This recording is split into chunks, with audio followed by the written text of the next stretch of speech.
Welcome to the Vatican. And today we're just going to be exploring, and I can't wait to share this place with you. So these are the walls of Vatican City, which is the smallest independent state in the world, both in terms of area and population. Now, Vatican serves as the spiritual and administrative center of the Roman Catholic Church, governed by the Holy See. So as we continue the tour, let me say, may Pope Francis so rest in peace. Okay. Now, this is a tour of the Vatican Museum, the Sistine Chapel, and St. Peters Basilica. You need a guided tour for you to understand most of the stuff here, because there's a lot of history. This is the Pope John Paul's coat of arms. The M stands for Mary, the Virgin Mary. So the dome was Michelangelos design, okay. 166.5 meters is the height of the Basilica. But he never got to see it. He never got to see the No, because when he died, you see there was they just reached the pilaster. Okay. So you can see Vatican City has its own plates, right? Now, citizenship here is quite unique. Since Vatican City is a theocratic state, citizenship is not granted by birth, but rather based on occupation and residence. So this is how the Vatican citizenship works. It's granted to cardinals who reside in the Vatican City or Rome, diplomats of the Holy See working in embassies worldwide, individuals residing in the Vatican City due to their official duties, such as the Swiss guards and the Vatican officials. However, Vatican citizenship is temporary. So once a person leaves the Vatican role, they lose their citizenship. Vatican citizens can travel to 155 countries without a visa. The Pope holds the Vatican citizenship and can grant it in special cases. Alright, so let's take a tour of the Vatican Museum. So how and why is Vatican a state in Italy? A state on its own? Well, on February 11, 1929, the Lateran Treaty, a landmark agreement between Italy and Holy See, was signed, resolving the long-standing Roman question, the dispute over the Pope's territorial claims after the unification of Italy. Now, this treaty officially recognized the Vatican City as an independent sovereign state under the authority of the Pope. Now, the key aspects of this treaty: Italy acknowledged Vatican City as an independent state, ensuring the Pope's sovereignty. Italy provided financial restitution to the Catholic Church for the loss of the Papal States. It also defined the relation between Italian government and the Catholic Church, including privileges of the Church within Italy. So some further history about the Vatican City. So this treaty was ratified by the Italian Parliament on June 7, 1929, and was later incorporated into the Italian Constitution of 1948. Although revised in 1984, ending Catholicism status as Italy's official state religion, the Vatican remains a distinct sovereign entity as of today.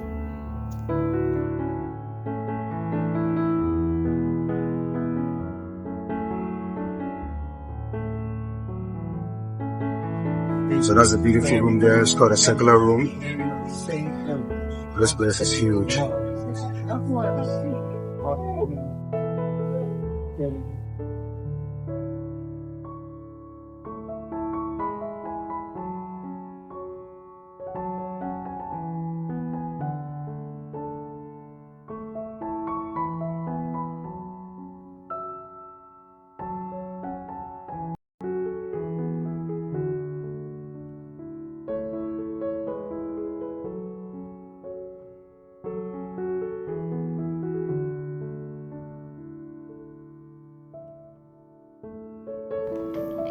The Vatican Museum houses one of the world's most impressive collections of art and historical artifacts, with must-see masterpieces like the Sistine Chapel and works by Michelangelo and Raphael.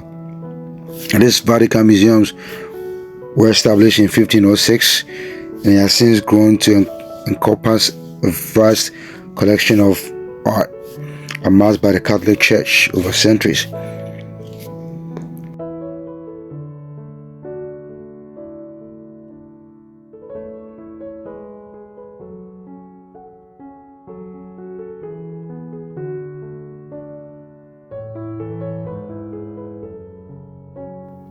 So we have come to the Sistine Chapel, which is one of the most celebrated artistic and religious spaces in the world.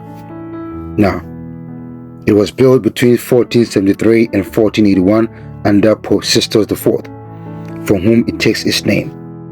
This chapel is famous for its breathtaking frescoes, particularly Michelangelos Ceiling.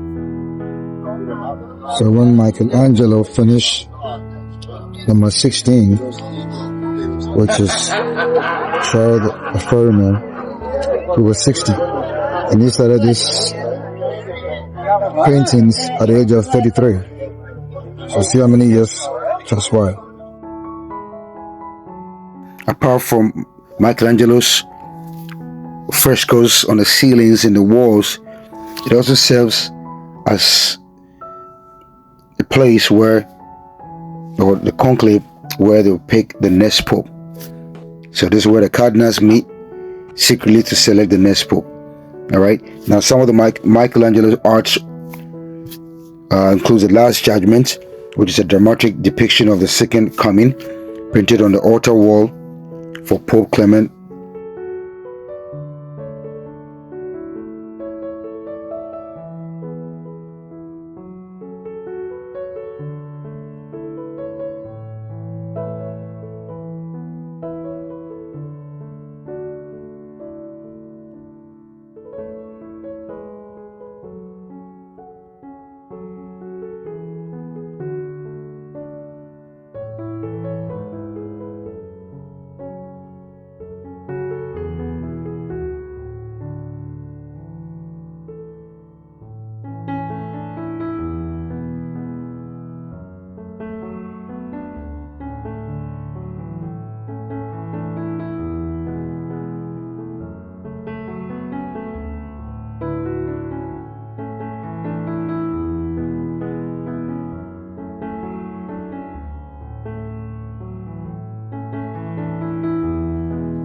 Today is a very hot, sunny day in Rome, and on our way to the Basilica. I probably will go and climb the dome. It's about 530 steps. So, wish me luck on that one. When you get in, if you want to go on the dome, you can buy a ticket. I think it's about 10 euros to go up. It's a very sunny day in Rome. This is St. Peters Basilica. I'm already hungry. I've been walking all along. So be prepared to walk if you're coming here. It's just so big. You gotta, it's so huge. So we are entering this famous basilica. And let's look at the top over here.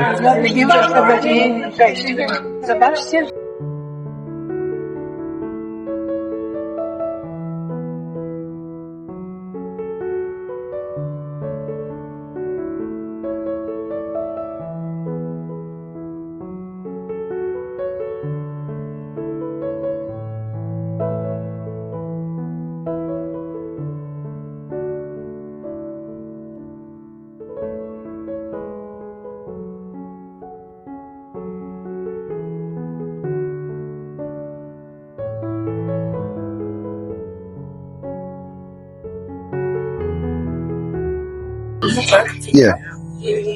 I'm Kelvin. Kelvin. And then where you guys from? We're from the US. The US? Yeah, we're Nigerian. Oh, Nigerian. Okay. In the US. We came to Rome. All right. And how is Rome? How long have you been here? We came in yesterday. Oh, just yesterday. How long are you going to be here? We're living tomorrow. Only for 2 days? Why? So funny. I just came from Paris on Thursday, and I'm leaving Rome tomorrow. Oh, that's interesting. I'll give you some tips about Paris. But how do you like the basilica? It's beautiful. It's beautiful, right? It's beautiful. For its a structure that has been here for centuries. It's actually well maintained, and the grandeur is an amazing sight. Well, you heard it. So when you come to Rome, one of the things you should do at least come to the Vatican. You don't have to be a Catholic. Just consider this as a museum, right? You just come and look at the artwork and the historic spot about. Yes, exactly. Well, thanks for the interview. You guys have fun. Enjoy Rome. We have come to one of the most revered sculptures in the world, the La Pieta by Michelangelo.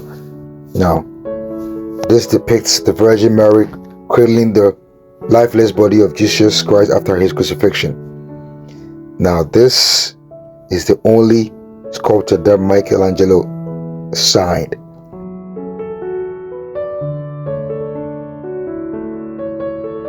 So you can see how busy this place is.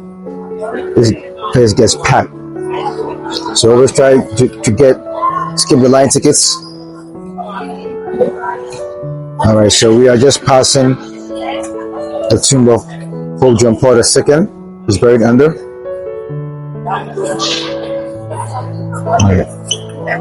Let's go check out. All right, so the popes are usually embalmed.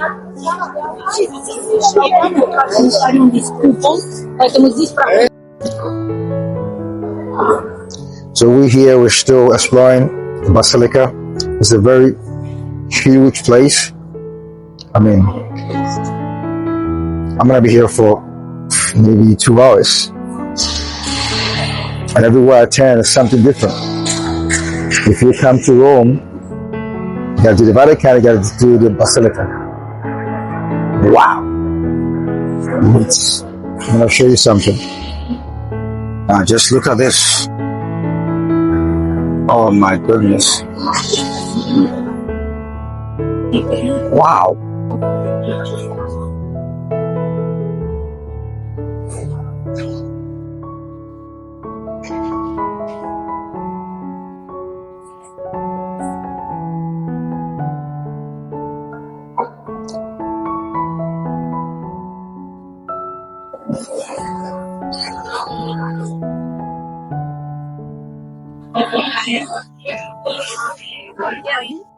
So this is one of the most important places in the Basilica.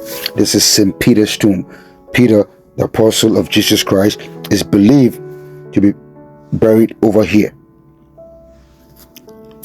The tomb is part of the Vatican necropolis, an ancient burial site dating back to 130 to 300 AD.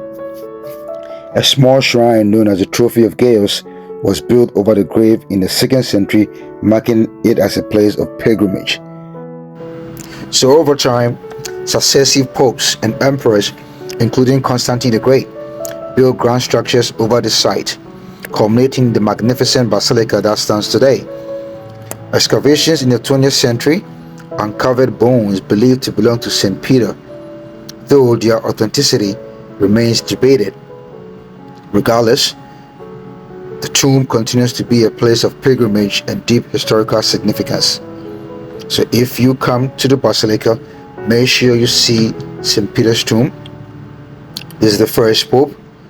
This is Peter, the apostle of Jesus Christ.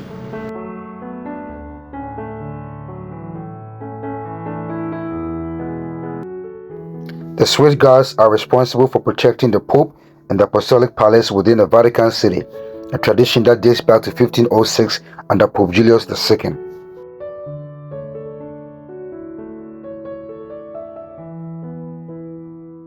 So the sound of water cools you down. It's a very sunny day over here. So after walking all around, you sit down under the fountain, the water just cools you down. All right, so we're still at the Basilica. This is where they usually have the events, and it's a very beautiful place. It's so big, a lot of walks. You're going to see the Sistine Chapel and the Vatican and the Basilica. Plan yourself for at least a 3-hour walk over here. Okay, well, thanks for watching my channel. Hope you subscribe. If you like this, share. Thank you.